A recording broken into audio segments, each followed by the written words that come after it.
일본 크루즈선에 타고 있던 우리 국민 6명과 일본인 배우자 1명이 탑승한 대통령 전용기가 잠시 뒤에 도착합니다. 이들은 우한 교민들과 마찬가지로 국내 이송 뒤에 14일 동안 격리시설에 머무르게 되는데요. 현장에 나가 있는 YTN 중계차 연결하겠습니다. 부장원 기자. 네, 김포공항에 나와 있습니다. 네, 전세기가 곧 도착을 한다고요. 네, 그렇습니다. 일본 크루즈선에 타고 있던 우리 국민들을 태운 전세기가 잠시 뒤에 이곳 김포공항에 도착합니다. 한국인 6명과 일본인 배우자 1명을 태운 대통령 전용기는 앞서 새벽 2시 20분쯤 일본 도쿄 하네다 공항에서 이륙했습니다.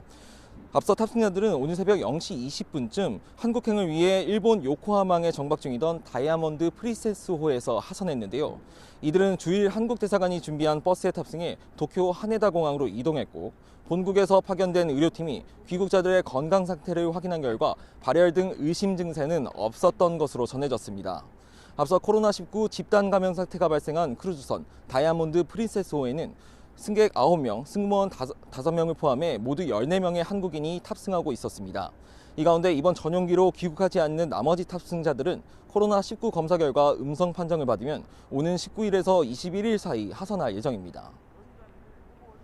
네, 오랜 기다림 끝에 이제 잠시 뒤면 귀국을 하게 되는 건데요. 전세기가 도착한 뒤에는 검역 절차가 어떻게 됩니까? 네, 우선 이번에 귀국하는 우리 국민 가운데 확진자는 없지만 정부는 앞서 중국 우한에서 데려온 교민들과 마찬가지로 14일간 격리할 방침입니다. 임시생활시설은 인천공항 검역소 내에 마련됐는데요. 인원이 소수이고 정부 운영기관이라는 점 등이 고려됐습니다. 이번에 귀국하는 한국인들이 타고 있던 다이아몬드 프린세스호에는 연일 감염자가 쏟아지고 있는데요.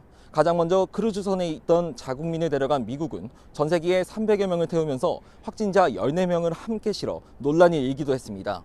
따라서 탑승객들은 혹시 모를 감염을 가려내기 위해 이번 김포공항에 도착해서도 또 한 번 정밀 검역을 받습니다.